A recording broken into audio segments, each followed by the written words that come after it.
First question, why did you decide to join the National Guard? I decided to join the National Guard. I've always played sports in high school, and I've always been a big fan of the Army. I've always been curious to see what's been like, watch war movies overseas.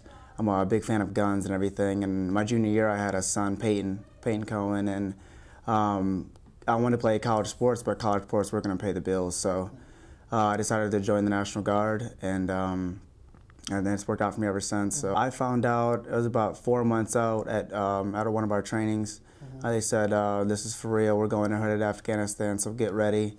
So that kind of, we've had rumors that we were going before, but this was like, you could tell they were actually serious, and we were definitely deploying. And that moment when you heard this information, what was your original gut reaction? My gut reaction was, this is what I signed up for. I actually believe that everyone should at least do 2 years in the military. But I was ready to go. Didn't have a negative outlook on it, and I was like, well, if we're going to do this, then let's tackle this. And I knew my best friends were right beside me, so.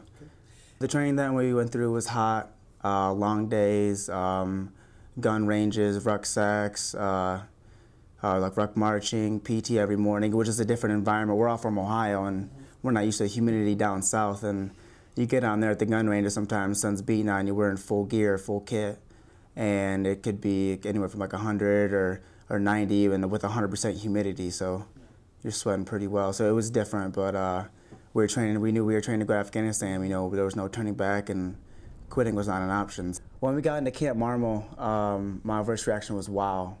Completely different terrain, mountains. It actually looks like something out of a book.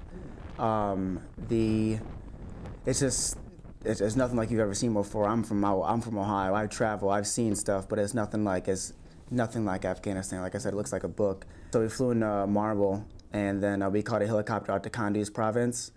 And when we got to Kunduz, people say it's a third world country, but you don't really realize it until you get over there. It's just dirt, kids running around, no socks. What was your role in your combat unit? Yeah, as you know, we're 11 Bravos. My role over there was personal security, to get personal security for generals, colonels, civilian contractors, transporting them from point A to point B. And my main role in Afghanistan was I was a gunner in Afghanistan, so we used 50 cals and 240s. So you go from sitting behind a desk using a pencil to sitting behind a 50 cal looking at this terrain, and being so young, it's kind of like a shell shocker, but you're there to do a job. Did you ever have to pull that trigger, and what was that experience like? Yes, I have. I won't touch on it too much, but it really does make you take like simple things in life for granted. It happened unexpectedly, and being so young, I'm only 20 years old, like I said, and I'm not used to that. Like, it's different. It's completely different at a gun range when you're firing in the mountains or finding a target. But when there's shots and tracer rounds, going by your head and someone's actually shooting back at you, it's a completely different ball game. So, but we're well trained and we do our job, and that's what we train for. So, you just rely on instinct. Can you share with our viewers the experience of the nighttime ambush that you talked about earlier today? Yes, like I said, I won't touch too much on it, but I would just say it's unexpected. Luckily, all of us came out of there alive. It happened pitch black, and I would just say we did what we had to do, and we got out of there, and luckily no one got hurt, and during that my truck was shot with an RPG round, actually. We thought it was an IED at first, and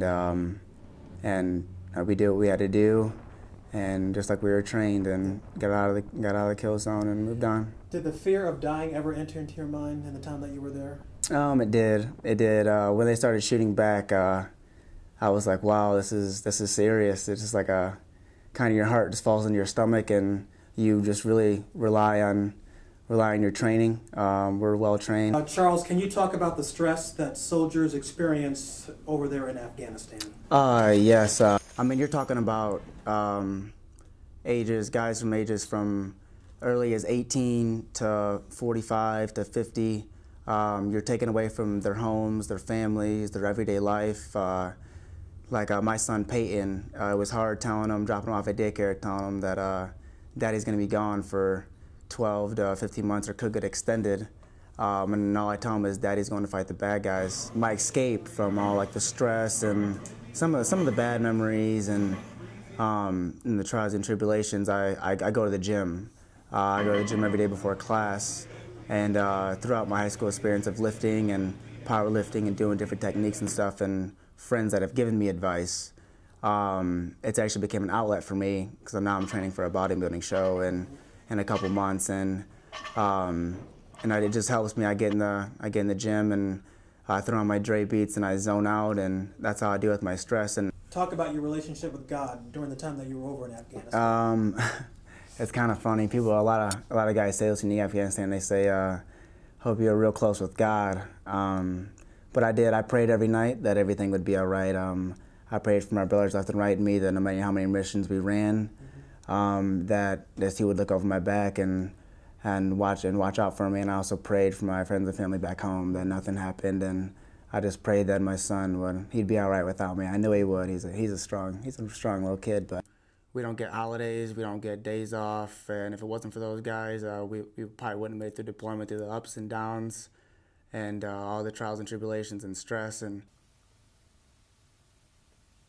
if I didn't have my brothers, my true brothers, I don't have any relationship closer than them. And without my comrades and my best friends, I don't know where I would be. I don't know how I would make it through 14 months in Afghanistan.